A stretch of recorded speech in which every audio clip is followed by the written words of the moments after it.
ನಮಸ್ಕಾರ Karnataka, the real reality show citizen ಕಾರ್ಯಕ್ರಮಕ್ಕೆ ನಿಮ್ಮೆಲ್ಲರಿಗೂ ಹೃದಯಪೂರ್ವಕ ಸುಸ್ವಾಗತ. ಸಿಟಿಜನ್ಸ್, ತುತ್ತ ಮತ್ತಕ್ಕೂ ಮುನ್ನ ಇವತ್ತು ಯಾರೇನು ಮಾಡಿದ್ದೀರಾ, ಯಾರು ಹೇಗೆ ಹೃದಯಪೂರ್ವಕವಾಗಿ ಮಾಡೋ ಕೆಲಸದಲ್ಲಿ ಶ್ರದ್ಧೆ ಇಟ್ಕೊಂಡು ಮಾಡಿದ್ದೀರಾ ಅನ್ನೋದನ್ನ ನೋಡೋಕ್ಕೂ ಮುಂಚೆ ಹೇಗಿತ್ತು ಟಾಸ್ಕ್? ಮೂರ್ತಿ ಸರ್, ಅವ್ರು ಮತ್ತೆ ಇಳ್ಸಕ್ ಹೋಗಿ ನಮ್ಗಂತೂ ಒಳ್ಳೆ ಕಿಕ್ಕೇರ್ತು. ಕಿಕ್ಕು ಸರ್, ಮತ್ತೆ ದಿನ ಬೇರೆ ದಿವಸ ಎಲ್ಲ ಭಾಷಣ ಹೊಡಿತಿದ್ರಿ. ಅಣ್ಣ ಅಣ್ಣ ಅಣ್ಣ ಅಣ್ಣ ಇಲ್ಲ ಮಾತಾಡೋದು ಎಲ್ಲ ಕೇಳಿಸ್ಕೊಳೋರು. ನೀವಳ ಒಳ್ಳೆ ಕೆಲಸ ಮಾಡ್ತೀಯಪ್ಪ ಅಂತ ಹೇಳ್ಬಿಟ್ಟು ತಿರ್ಗಾ ನಿಮ್ ಕರ್ತವ್ಯ ನೀನ್ ಮಾಡಿದ್ಯಪ್ಪ, ನಮ್ ಕರ್ತವ್ಯ ನಾವ್ ಮಾಡ್ತೀವಿ ಅಂತ ಕೊಡ್ಬಿಡೋರು. ನಿಮ್ ಕರ್ತವ್ಯ ನೀನ್ ಮಾಡಿದ್ಯಪ್ಪ, ನಮ್ ಕರ್ತವ್ಯ ನಾವು ಬೆಳಗಿಂದ ಮೈಗೆ ಸುಸ್ತಾಗಿದೆ ಅಂತ ಅವ್ರೋಗಿ ಏರ್ಸ್ಕೊಳೋರು. ಇದು ಬಿಟ್ಟು ಯಾವತ್ತನ ಯಾರಾದ್ರೂ ಅವ್ರ ಮನೆಯವ್ರಿಗಿರ್ಬೋದು, ಸ್ನೇಹಿತರಿರ್ಬೋದು, ಕುಡಿಬೇಡಿ, ಸಿಗರೇಟ್ ಸೇದ್ಬೇಡಿ ಅಂತ ಹೇಳಿದಿರ? ಹೇಳಿ ನಾನು ಹೇಳಿದ್ದೀನಿ ಸರ್. ಎಷ್ಟು ಜನ ಇಲ್ಲಿರೋದು? ರೀ, ನೀವು 3 ಜನ ಯಾಕ್ರೆ ಎತ್ತಾ ಇದ್ದೀರಾ? ಮಹೇಶ್ ಹೇಳ್ತಿಲ್ಲ. ಓಕೆ, ವಿಕಾಸ್ ನೀವು ಸ್ಮೋಕ್ ಮಾಡ್ತೀರಾ ಮತ್ತೆ ಹೇಳ್ತಾ ಇದ್ದೀರಾ? ಕುಡಿಯೋರ ಬಗ್ಗೆ ಸರ್. ಓಕೆ ಸಿಟಿಜನ್ಸ್, ಇವತ್ತು ನಮ್ಮ ಬಳಿ ಹೆಸರಾಂತ ರೈಟರ್, ಸೈಕಾಟ್ರಿಸ್ಟ್ ಮತ್ತು ಡಾಕ್ಟರ್ ಶ್ರೀಧರ್ ಇದ್ದಾರೆ. Come let us welcome.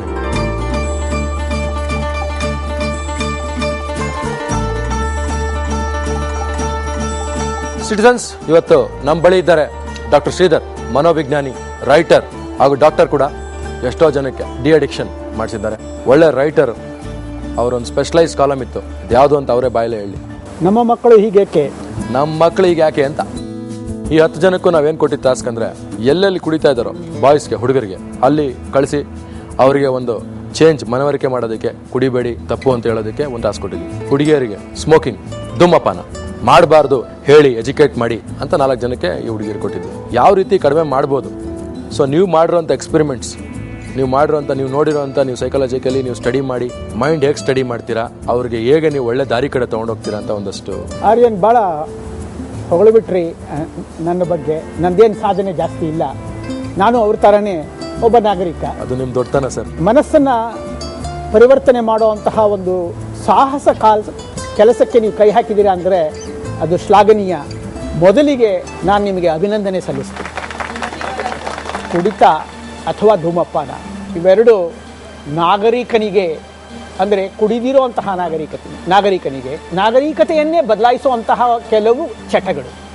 ನೋಡಿ, ಒಂದು ಮಾತು ಹೇಳ್ತೀನಿ, ಅಭ್ಯಾಸ ಸತತವಾಗಿ ಆದಾಗ ಚಟವಾಗುತ್ತೆ. ನಾವು ಸಾಮಾನ್ಯವಾಗಿ ಈ ಚಟ ಅಂತೀವಿ.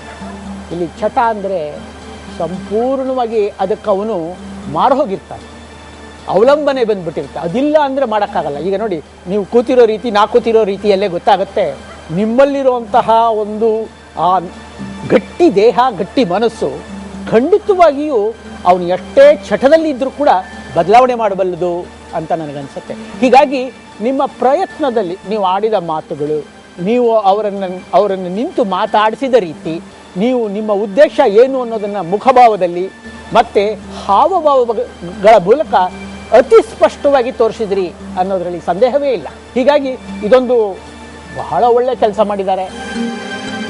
ಸರಿ ಸರ್, ಹಂಗಾರೆ ಇವಾಗ ಕ್ಲಿಪ್ಪಿಂಗ್ ನೋಡೋಣ ಸರ್. ಮೊದಲಿಗೆ ವಿಕಾಸ್. ಹೆಸರು ವಿಕಾಸ್ ಅಂತ. ನಿಮ್ಮ ಹೆಸರು? ನಮ್ಮ ಹೆಸರು ಬಾಲರಾಜ್ ಅಂತ. ಏನಿಲ್ಲ ಸರ್, ಹೋಗ್ತಾ ಇದ್ದೆ, ನಿಮ್ಮ ಅಕ್ಕ ನೋಡಿದೆ. ಹೌದಾ? Okay sir, okay. ಅಲ್ಲ ಕೇಳಿ ಒಂದು ನಿಮಿಷ. ಇಲ್ಲ ಹೇಳಿ. ಅಲ್ಲ, ನಾನು ನಿಮ್ಗೆ ಏನು ಕೇಳಕ್ ಬಂದಿಲ್ಲ ಇಲ್ಲಿ. ಹೇಳಿ. ಅಲ್ಲ, ನನಗೆ ಫ್ರೆಂಡೊಬ್ರು ತೀರೋದ್ರು ಈ ಥರ ಕುಡ್ದು ಒಬ್ರು ನೋಡಿದೆ ಕುಡಿ ನಂಗೆ ಇಷ್ಟ ಇಲ್ಲ, ಅದಕ್ಕೆ ಹೇಳಕ್ ಬಂದೆ ನಿಮ್ಗೆ ಕುಡಿಬೇಡಿ ಸರ್ ಅಂತ. ಕುಡಿಬೇಡಿ ಅಂತ ಹೇಳಿದ್ರೆ ತುಂಬ ಒಳ್ಳೇದು. ಅಲ್ಲ, ನೀವು ಕುಡಿಯೋದನ್ನು ಅಭ್ಯಾಸ ಮಾಡ್ಕೊಂಡ್ಬಿಟ್ಟಿದ್ರೆ? ಇಲ್ಲ, ನಾನು ಅಭ್ಯಾಸ ಇದೆ. ನಮ್ಗೇನು ಗೊತ್ತಾ, ನಮ್ಮ ವಯಸ್ಸು 60 ಆಗಿದೆ. ನಮ್ಮ ವಯಸ್ಸು ಬಿಡಿ, ನಿಮ್ಮ ವಯಸ್ಸು ಎಷ್ಟು?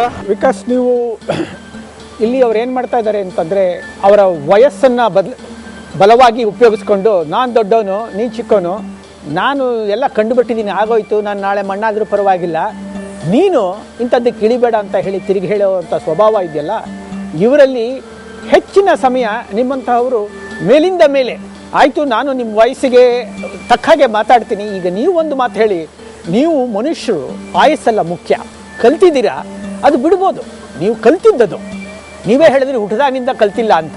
10 ವರ್ಷದಿಂದ ಈಚೆ ಕಲ್ತಿದ್ದೀನಿ ಅಂತ ಹೇಳಿದ್ರಿ, ಅದೇನಂತ 10 ವರ್ಷ ಕಳೆದೋಗ್ಬಿಟ್ಟಿದೆ, ನಾಳೆಯಿಂದ ಕುಡಿಬೇಡಿ. ಸರಿ ಸರ್, ಓಕೆ. ನೆಕ್ಸ್ಟ್ ನೋಡೋಣ ಸರ್, ಮಾನಸಪ್ರಿಯ. ಸರ್, ಸಿಗರೇಟ್ ಸೇದೋದು ತಪ್ಪಲ್ವಾ ಸರ್? ಏನು ಮಾಡೋದು ಅಂದರೆ ಬಿಡಿ ಸರ್, ಬಿಸಾಕಿ ಸರ್. ಬಿಸಾಕಿ ಸರ್, ನಿಮ್ಮ ಹೆಲ್ತ್ಗೆ ಒಳ್ಳೇದಲ್ವಾ? ಹಾಂ, ಮತ್ತೆ ಅದೇ ಏನು ಮಾಡೋದು? ನಾನು ಹೇಳ್ತೇನಿಲ್ಲ, ಬಿಸಾಕಿ. ನೀವು ಸೇರೋದಲ್ಲದೆ ಬೇರೆಯವ್ರು, ನೀವು ಹೋಗೇ ಬಿಡ್ತಿರಲ್ಲ, ಅದು ಬೇರೆಯವ್ರು ಕುಡಿದ್ರು ಅವ್ರಿಗೂ ಎಷ್ಟು ಪ್ರಾಬ್ಲಮ್ ಅಂತ ಗೊತ್ತಲ್ವಾ ಸರ್? ಏನು ಸರ್, ಏನು ಓದಿದ್ದೀರಾ ಸರ್ ನೀವು? MBA ಮಾಡಿ ಅದೇನು ಟೆನ್ಷನ್ ಮಜಕ್ಕ ಅಲ್ಲ ಸಿಗರೇಟ್ ಮಜಕ್ಕ ಟೆನ್ಷನ್ ರಿಲ್ಯಾಕ್ಸ್ ಮಾಡ್ಕೊಳಕ್ಕ ನೀ ದುಡ್ಡು ಆಮೇಲೆ ಕೊಡಿ ಇಲ್ಲ ನನಗೆ ಫಸ್ಟ್ ನೀವು ಮಾತಾಡಿ. ಮನಸ ಹೇಳಿ ಸರ್. ನೋಡಿದ್ರ ಒಳ್ಳೆ ಹೆಸರೇ ಅದು. ನೀವು ಮನಸ್ಸಿನಿಂದನೇ ಇನ್ನೊಬ್ಬರ ಮನಸ್ಸನ್ನು ಜಯಿಸುವಂತಹ ಪ್ರಯತ್ನ ಮಾಡಿದ್ದೀರಾ. Yes sir. ಆದರೆ ನನಗೇನು ಅನ್ನಿಸ್ತು ಅಂತಂದರೆ ನಿಮ್ಮ ಭಾವನೆಯನ್ನು ನಾನು ಅನ್ನೋದರಿಂದ ಪ್ರಾರಂಭ ಮಾಡಿದಾಗ ಏನಾಗುತ್ತೆ, ಆ ಒಂದು ಸ್ವಲ್ಪ ಅಹಮ್ಮಿನ ಎತ್ತರ ಜಾಸ್ತಿ ಆಗುತ್ತೆ.